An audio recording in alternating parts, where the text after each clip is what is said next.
No matter how you feel about the United Nations, it's the one place on planet Earth where nations get together and attempt to speak with one voice. That's why their resolutions can make a big difference. So when people all around the world see that approximately 40% of the UN Human Rights Council resolutions were against just one country, most of us would assume that country must be a really bad place. Perhaps ruled by, say, a genocidal dictator who kills his own people, or maybe a tyrant continually threatening to annihilate another country. But actually, the country that has been condemned more times than every repressive country on Earth combined is a democracy. The only viable democracy in the Middle East, Israel.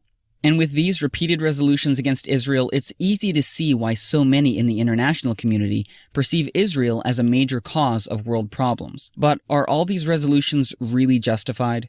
Because whether or not you agree with how Israel is handling its many challenges, when you do a basic comparison, like the number of deaths Israel is responsible for with the number of condemnations they've received, and then make that same comparison with other countries, it paints a surprising picture of a possible double standard. What could explain the enormous imbalance? Quick history lesson.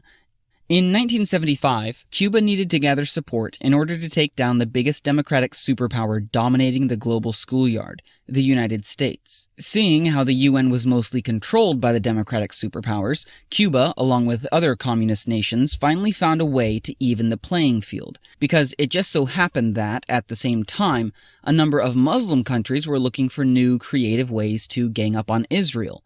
So the communists realized that by joining the Muslims' anti-Israel coalition, they could create an unstoppable voting bloc inside the UN, because with every resolution they passed against Israel, they simultaneously discredited Israel's ally, the United States. So in 1975, the newfound communist Muslim voting bloc spearheaded the passing of a UN resolution that officially stated, "Zionism is a form of racism."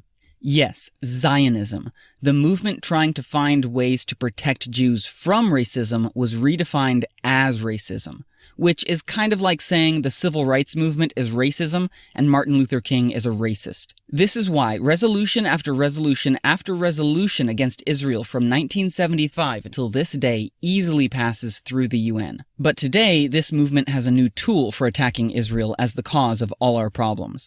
The UN's Durban Review Conference on Racism.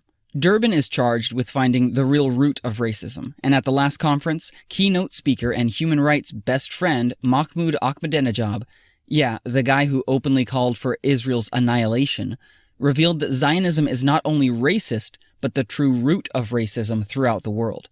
And what has history taught us about what tends to happen when one ethnic group is believed to be the hidden root to all the world's problems? What is happening at Durban is catastrophic, not only for Jews, but for the whole world. And it's growing, spreading, and gaining credibility through Durban.